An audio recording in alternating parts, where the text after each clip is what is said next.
Last year, right around the trade deadline, the Sacramento Kings acquired Domantas Sabonis in a deal that sent Tyrese Halliburton and Buddy Hield to the Indiana Pacers. Almost a year later now, this trade has worked out incredibly well for both teams. Halliburton should be a lock to make his first NBA All-Star game, while Sabonis is arguably having the best season of his career and is likely to make his third All-Star game appearance. The Kings are one of the most fun teams to watch. They play fast, their passing is superb, and they generate so many high percentage scoring chances through their ball movement and spacing. Sabonis is at the center of it all. Now, what's likely going to haunt the Kings in the playoffs should they make it is their defensive limitations. And I wonder if they will be active at the trade deadline again to try and acquire a defensive ace using future draft picks.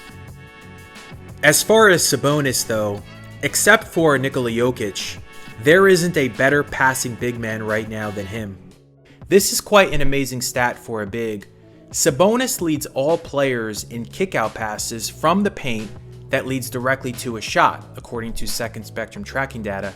He has 148 of them. The next closest player is Luka Doncic, and he has 128 of them. Sabonis has only played one more game than Doncic, so it's not a matter of how many games these guys have played. And the Kings have made 60 of those 148 attempts, which is 40.5%, many of those shots coming from three-point distance. Most impressive about it is that Sabonis generates these kickouts in a variety of ways. It could be in transition when he gathers the rebound and he's bringing the ball up the court and pushing the pace. It could be off a drive. It could be out of a post-up. And it could be off short rolls when he's playing in pick and roll with one of his guards. Also, a major strength of his is his cutting. He has a knack for identifying the creases in the paint and using his excellent touch to score at the basket.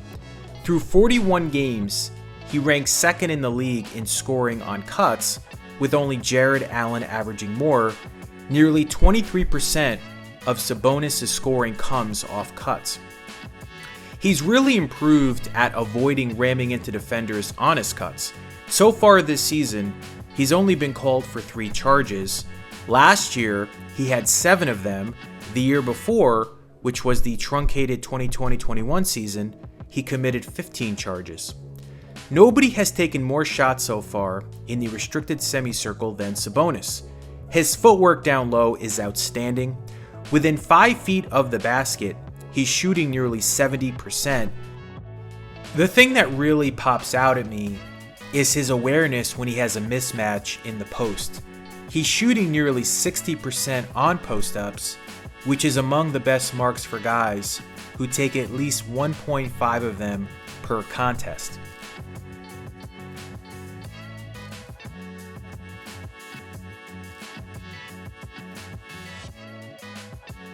Also big for him is his rebounding. He currently leads the league in rebounds per game with 12.6 of them. That's a career high, and 3 of them come on the offensive end. He's had 4 games this season with 20 or more rebounds. 3 of those contests were 2020 games.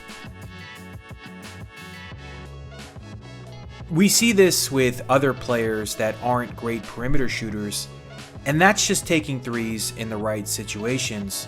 So Sabonis is shooting 38% from three-point distance, but he's only taken 50 of them, which is an average of 1.2 per game. The Pacers had really tried making him more of an outside shooter, and it's just not one of his real strengths.